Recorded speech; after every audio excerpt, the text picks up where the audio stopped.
Hi, Facebook friends. I'm Judy Meredith, and I'm a life coach who works with women. And one of my most important things that I do with women is I teach them how to love themselves and how to have a really good relationship with themselves. And that's really difficult for a lot of the women that I work with because they did not grow up in families that were particularly loving, and they've been in toxic relationships, and so they really haven't really learned how to love themselves yet. A lot of the women that I work on really struggle with binging on sugary foods, especially. They're binging on sugar, they're binging on other kind of foods that they really love. Hi, Lindsay. It's my daughter on here. She says, hi, beautiful mom. I say, hi, beautiful daughter. Talking about binging today on sweets. So, and Lindsay, my daughter, she's on here right now. She knows that I struggle with this a lot. And so I am also somebody who has had to put some practices into place to overcome this problem. So really what happens is when we get sad, and Lindsay says, I do when I forget to eat sometimes. Yep, that'll trigger, definitely. That will trigger the desire to, our body's needing something, it's wanting something. And, you know, from an evolutionary standpoint, sugars and fats, those are the things we wanted to consume so that we would, survive. So she's saying so many good swaps though. Yes. Yeah. You taught me that.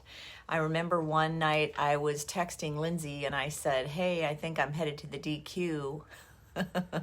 What can I do? And Lindsay said, try making a smoothie and put some good stuff in it. You know, put maybe a little chocolate or a little something in it, but then all those other good things will be in there too, like your berries and your protein and your almond milk and stuff like that. So I did that, and guess what? I never made that trip to DQ that night. So she's super knowledgeable and helpful. Hey, maybe we should do a live on this. We haven't done a live since we did the one on women's body image, so let's do that. Let's plan that. Okay, so anyway, when we're feeling sad, depressed, tired, disappointed, anxious, Lindsay said yes. Okay, yay. So we're going to do a live. So keep your eye on my profile and turn on the notifications. Okay, so when we're sad, depressed, and feeling down, fill in the blank, whatever negative thing you've got going on inside you. A lot of times sugar becomes our drug of choice, and the reason for that is because it lights up the reward pathway in the brain in the same way that any other drug does for a drug addict. It's lighting up that reward pathway, and we get this relief from a difficult state of being that's really hard to sustain in that moment. So it's an instant relief, and that's why we run for the sugar. Anything that has sugar in it. Could be ice cream, chocolate's my thing. I love ice cream too. But we go there and we do it to get that relief. A lot of nutritionists believe that sugar should be reclassified from a food to a drug because the action of sugar in the body is the same as the action of a drug in the body.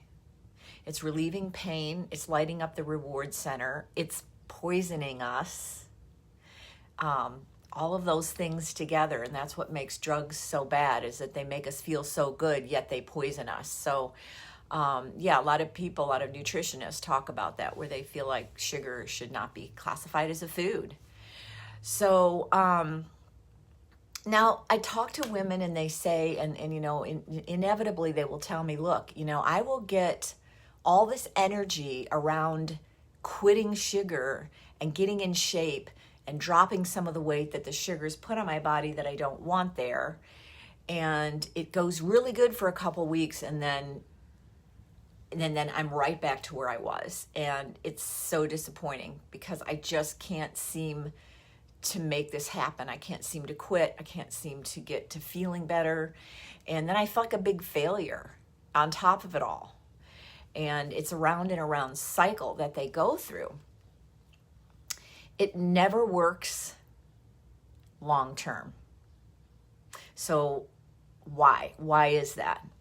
And the reason why it never works long term when you're doing this diet and exercise and you're conjuring up all this motivation, and it's not working because you're addressing the symptom. You're addressing a symptom of what's happening for you, and you're not addressing the actual underlying problem. Food and sugar binging is a symptom of a larger problem. And anytime we have some kind of issue, illness, pathology, whatever you want to call it, going on in your life, if you just treat the symptom, you're not going to get rid of it. It's going to keep coming back. You can't treat the symptom. And you're probably wondering, well, what are these problems? What is the problem?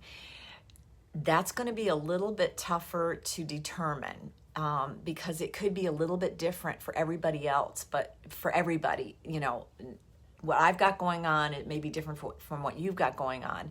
And when I work with women, I try to discern that for them. We try to come to a good understanding of what is the actual problem. And a lot of the women I work with, all of the women I work with have been in toxic relationships. They're either just getting out, or they are in the process of getting out, or they have gotten out. And there's trauma with unhappy and toxic and abusive relationships. There's trauma in your life. Until you resolve the trauma, and until you learn to have a really good relationship with yourself and start to learn how to love yourself, you're going to continue whatever behavior that you're doing, the binging behavior, whatever it is you're doing to alleviate that pain, you're going to continue because you're treating your problem with another problem that gives you some instant relief in the moment. So addressing the issue of lack of self-love and not having a good relationship with yourself is really, really where you need to go with this. So that's what you have to fix before you can move on and not have these cravings. In the meantime, there are a lot of steps that you can take while you're working on the problem itself, getting the food out of the house, getting the offending food out of the house, not keeping it there. That will help. Doing what Lindsay suggested, using swaps to kind of give you some of that satisfaction that you need in the meantime. Those are all great and necessary, but they're not sufficient. They're necessary, but not sufficient. You need to do the deeper work. And also, when I'm talking about women who have been in toxic relationships, I think it's important to mention here that the toxic relationships that they're in are also a symptom of a bigger problem. And usually it all gets back to self-love. So my mission and goal in life is to help women overcome this and learn to love themselves. I've seen lots of women in my realm who I've worked with make great progress. I've seen others who have kind of fallen off because they didn't believe, but it can be done.